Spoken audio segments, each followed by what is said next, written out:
Right, so what we're going to talk about tonight is creative coding in JavaScript. But first, we're going to tell you a little bit about who we are, something, and you can...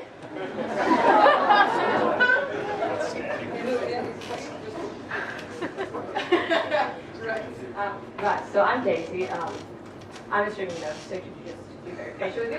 But, right, so I just finished up my role at Google Creative Labs, where I was a front-end developer / creative creator, and I'm currently taking a few weeks off to do my own thing and figure out what I do next. So I am Charlie, I'm a software developer at Footworks, and when I get some free time, I like to kind of tinker with creative coding. And so if you have anything to ask us, that's Daisy Smells on Twitter, and I'm a bit less fun. I'm Charlie _Gerard because Charlie Gerard was taken, Charlie _Gerard was taken, so I just took _. Yay! Right, so what is creative coding?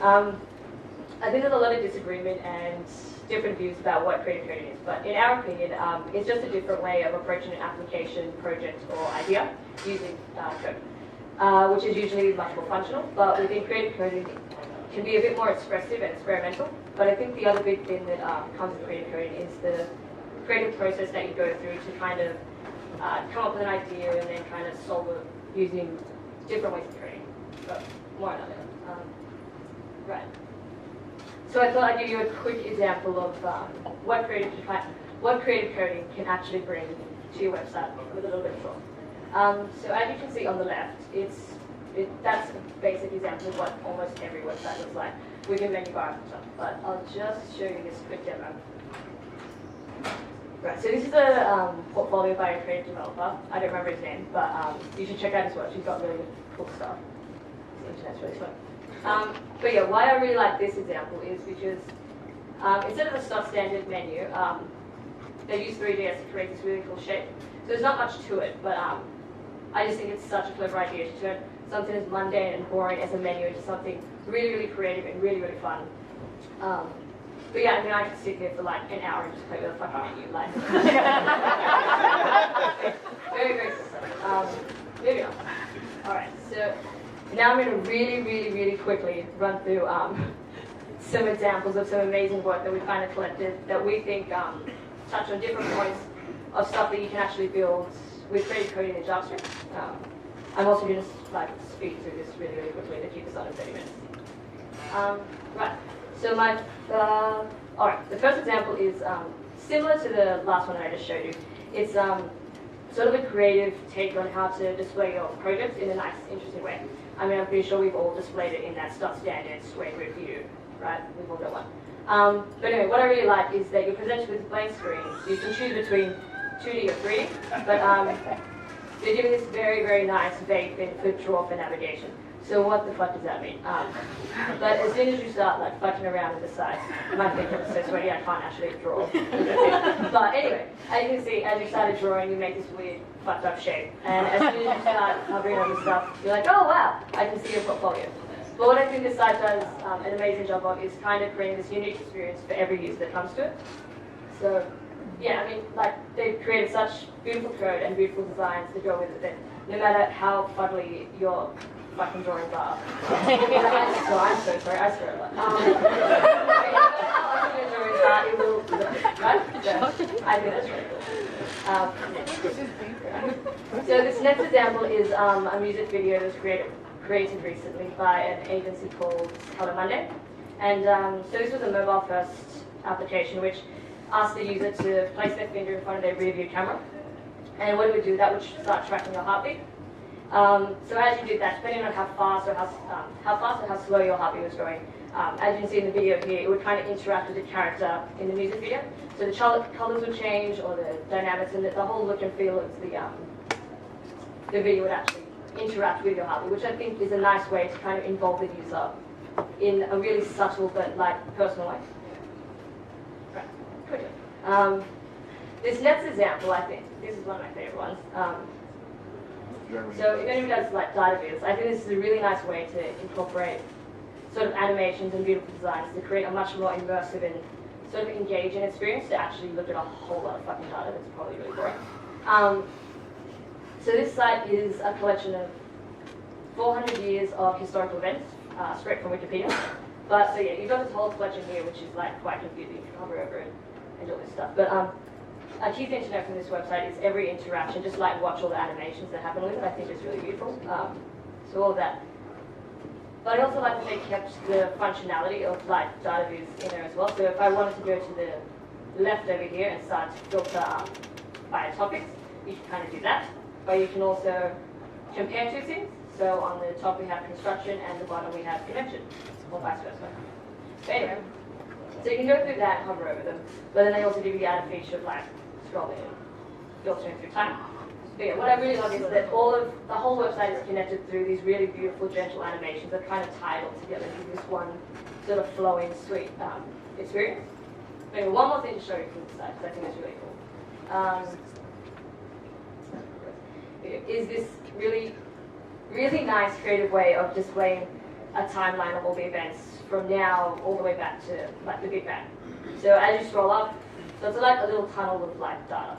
So as you scroll up, you can see, scroll down, you can like fly through sort of time and see things, which I think is really nice and creative. And really shows the complexity that creative coding can have in the background. Try Googling that. Right. Okay, so this next one, I'm pretty sure most of us might have seen, but just for instance, I'll just quickly run through what it was. So this was a game built for the latest Star Wars movie that came out. And what it asks you to do, so you'd open up your desktop, and then you'd be asked to pair it with your mobile. So when you open it up, blah, blah, blah, you follow all their instructions, and then you're presented with this sort of lightsaber handle on your mobile. And then, yeah, from that you follow their instructions again, and what you figure out is when you hold the phone like you would a lightsaber and you move it around, that's how you kind of interact with the game. And so by doing that and looking like an idiot, you kind of fight your way through this whole weird scene, right? Which I think is a really nice, creative way to kind of look at things and understand how to engage with the user in a much more fucking creative, yeah, immersive way, right? But yeah, it gives the user a much more realistic gameplay as well. But I mean, just imagine if you went to this site and you had to play with your left and right arrows, like that would be really fucking boring. Alright, so this is this next example I really like because it took something again as boring as applying for a job or even making an application for people to apply for your job. And so this is really, really creative platform. So I don't know how many of you have seen this, but what you do, so you're presented with this, and if you read through all their instructions that come before this, this is supposed to be kind of like the cover letter that goes with your application. And, oh, right, sorry, just mention. This is a website to apply to be a part of people's creative lab. So, yeah, so they're looking for creative people, obviously. So as you start moving stuff around, you're presented with this timeline at the bottom.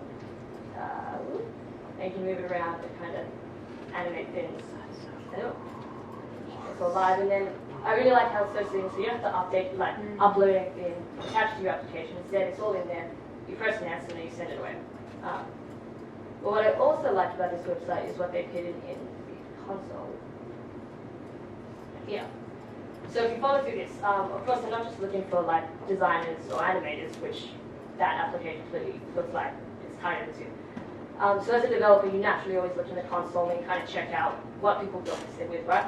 But if you actually follow through all these things, I think there's like 7 steps. So if you complete them all, you end up getting this big fat sticker on your thing to say you completed the development course. But what I like about it is they've kind of taken the creativity as well outside of what you see on the screen and hidden it in a place where development is, right? Yeah. Interesting.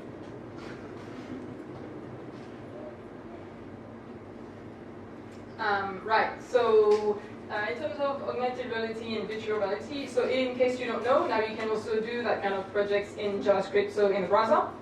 And so augmented reality, so I've played around with a few frameworks, but I haven't really found an example that I thought was like really amazing. So I switched to virtual reality, and in case you haven't seen this one, it's called The Unexpected Journey.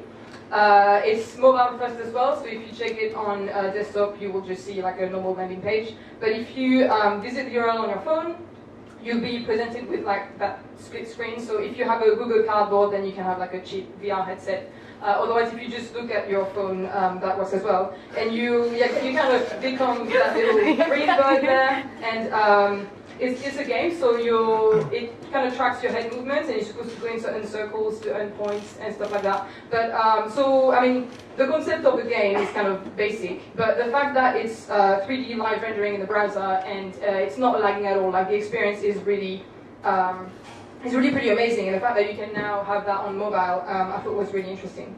Oh yeah, computer vision. Okay, so now in JavaScript you can also do a little bit of computer vision. Of course, it's probably not as good as stuff like OpenCV, but I saw this website a few weeks ago called Face Melody, and you upload a photo of yourself or of whoever you want to, and it kind of analyzes some facial features like your smile, the color of your eyes, your kind of if you look happy or not, and depending on it kind of gathers all this data and applies it to a melody. So it creates a melody with the data it gets from your face, and it creates like a unique experience for everyone because we all look different. So yeah, you kind of have your personal little melody made of your face. And I mean, even if you don't find that really interesting, or if you kind of go through this experience and you see the way they design the whole graphics, like it's really impressive, and just the fact that you can do computer vision in the browser is really cool.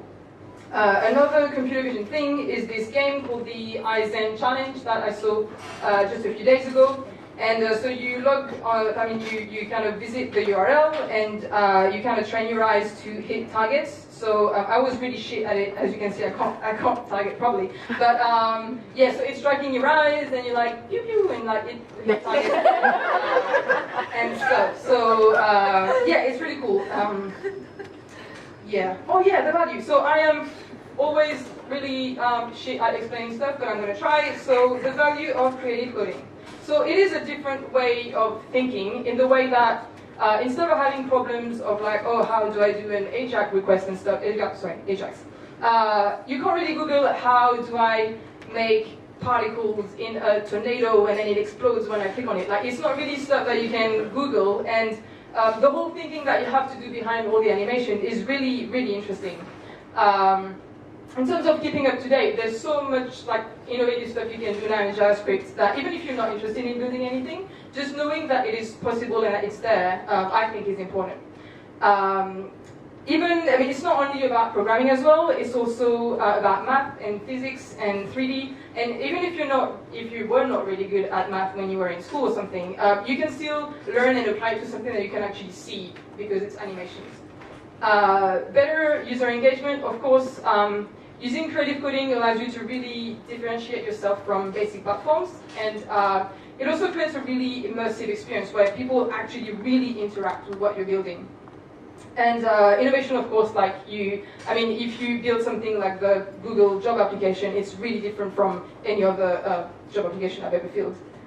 Demo. So now we're going to just move on to really basic stuff that we started coding when we learned about creative coding. Right, so before I go through this, parts of creative coding require you to do a bit of mathematics, and kind of the better you are at mathematics, I think the easier creative coding can be for you. But just to make you all feel better, my level of education with maths literally goes towards the fact that I can spell boobies on a calculator. But I think I might have even forgot that still now. But, so bear with me, I'm going to try and explain the math behind it, but if you're a mathematician, I'm really sorry, because I'm probably doing that. Right, so the first thing I'll kind of walk through and show you is how to set up a basic scene with 3JS and get a cube just rendered onto your screen. But also then I'll show you how to write one line of code to make this little hovering cube thing do that. All right.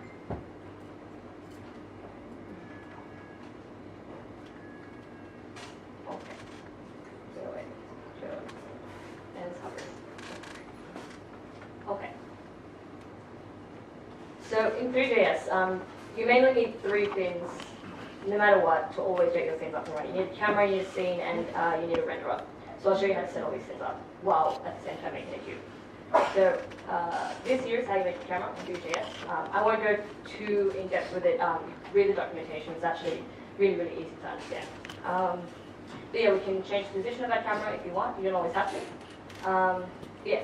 So this is how we. Can you all see that? Yeah, good. Okay, come on. Right, so to make a cube, we kind of need 2 to 3 things. First we need to tell 3JS what it is we want to draw on the screen. So that's kind of making the geometry. So in this case we want to make a cube. 3JS's inbuilt function to do that is cross geometry. And what we're going to pass into that is the height, the width, and the depth of the object. Yeah. The next thing we're going to do is create a material. So see how the cube's white? That's what we're creating now. So here I apply a lambda material, which is just a stock standard material, but if you read the documentation again, you can find out there's a whole lot more you can do. I added color, which I created up there. And then we need to create a scene, which is going to house all of our objects that we're creating. So once we do that, we can then add our cube to our scene. After that, I've made a light where you don't always have to, but that's how you do it. We add that to the scene, and then we need to make a renderer. This is probably the most important component, because that's what's going to draw everything to the screen. So once we do that, we set our height, and then we append it to our DOM. Ignore this line for the moment. What we then do is call render. Okay, so we've got this render function where we tell the renderer to render our shit. And so to by doing, you have a cube on your screen. Okay. Now, so what I showed you before is we want the cube to actually hover, right? So to do this, we can take this object that I made up above, which is called, which is pretty much just time. In 3JS they give you this little function called plot, which you can call different things on, but and it's pretty much just like pulling tape now. But yeah, so what if we change the cube's position in the y-axis and just plus it with time? So what you get from that obviously is the cube goes up, but that's not really what we want. We want it to come back down as well. So what we can do is just add this little tiny thing, which is a little sinus wave, which will, this is where the math comes in. I'm going to try and explain this. So I'll open up this tool. This is a tool that I like to use when I do write some math to kind of visualize what I'm actually doing. So this is grapher as well, by the way. It comes with all your maths. Anyway, so pretty much this is what we look at. So my y-axis is now going to be sine with x is time. And that's pretty much what it's doing now. But, well, I don't really like it. It's a bit slow. I do more control. So what we'll do now is we can times this by pi. Times that by 2. So we get, you can see that. But now you get one full rotation in one period. I'll feel I did a bad story. But anyway, yeah, so you can do that. Right, so if we try and write that, this.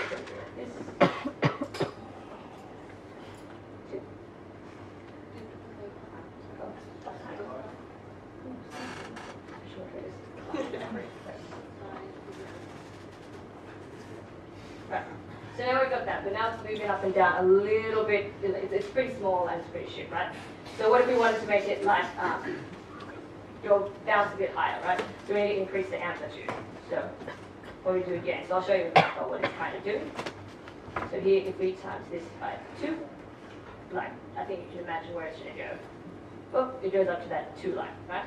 So please come to for your own math. Right. So times that by 5. And then back. It magically hovers a little bit higher. Wow. One line over here.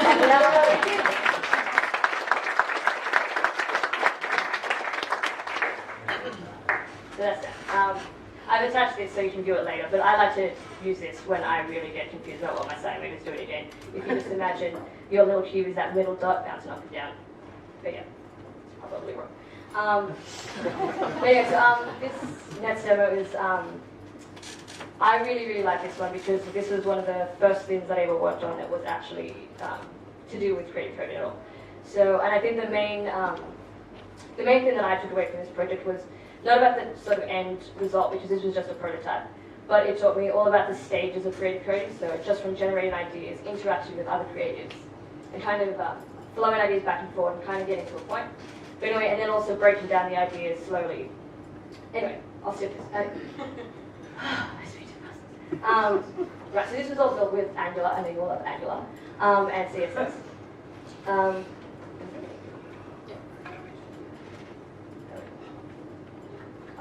Alright, so quickly as well, so how this idea came up, I was working at Google at the time, and I was sitting in a meeting, and I was working on a really great designer called Nikki, who used to come up with really fucked up ideas for shit.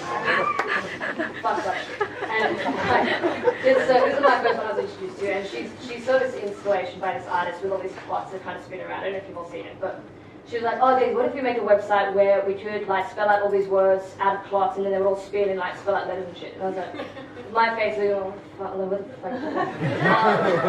I think this is what I really enjoyed, like the face that you kind of make when a creative person tells you an idea that you just like, I don't know what the fuck I want. But what I really loved was, at that stage I thought this was impossible. I thought my skill level was too low. I thought, I just can't build this thing. I don't know how to quite put that in the browser. But just after 20 minutes of sitting down, sketching, no code at all, and breaking the problem into smaller pieces, that it kind of came about, and it ended up just taking a few short hours to actually build this really short prototype to kind of show her and do whatever. So this is what I ended up doing. Yeah. And,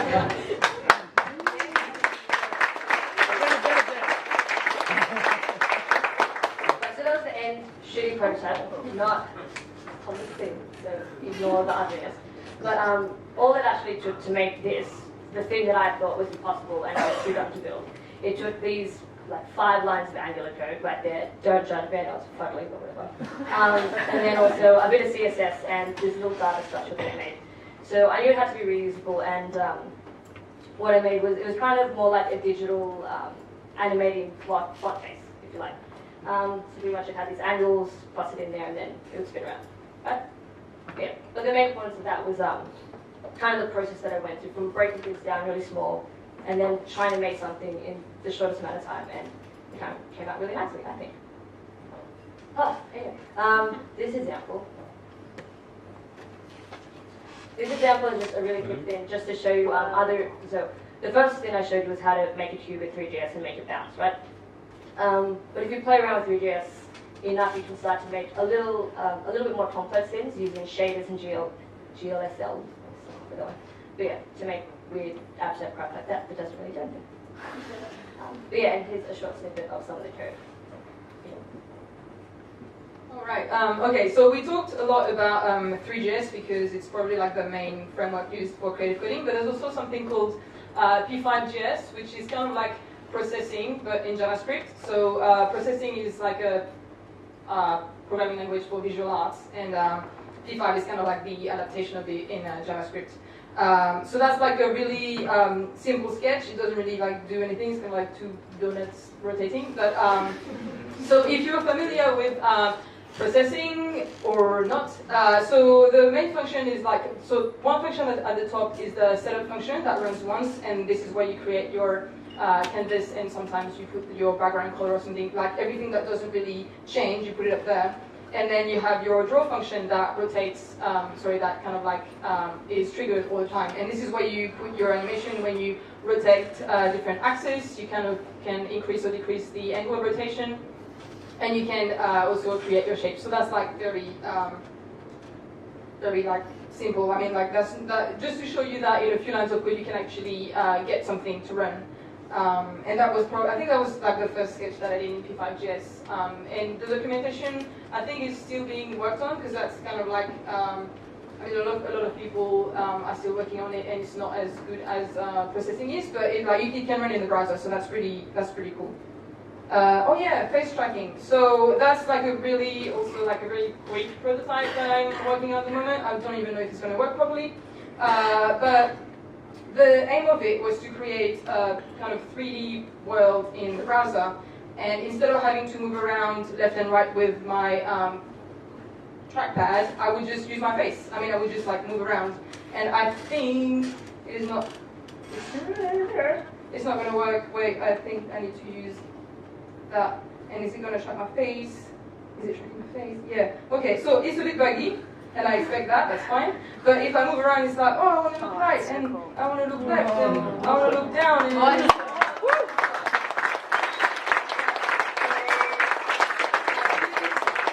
it is absolutely not ready. Like this, I could, for example, I'm not moving, and it's moving anyway. So this is not what I want it to look like. But just to be like, yeah, like playing around with computer vision. Is it tracking my mouse? Because I know it's like, yeah, so what I wanted is to really have like a nice landscape and just bridging the gap between the computer and me, rather than just like being kind of disconnected and just having to move my fingers. I could just like move my face and like, oh, what's happening on the right? And yeah, so obviously there's some work to be done, but I think that's quite exciting to work on stuff like that.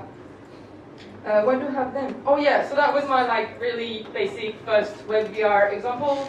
So I won't show you on desktop because it doesn't look great. On phone it's a bit better. So I just created a quick procedural city. It's just like little shapes in using 3JS as well. Oh yeah, well, I fucked up the GIF anyway. So I just like kind of did a screen recording on my laptop. And but it's a bit better when you use it on your phone in like a Google Cardboard or not.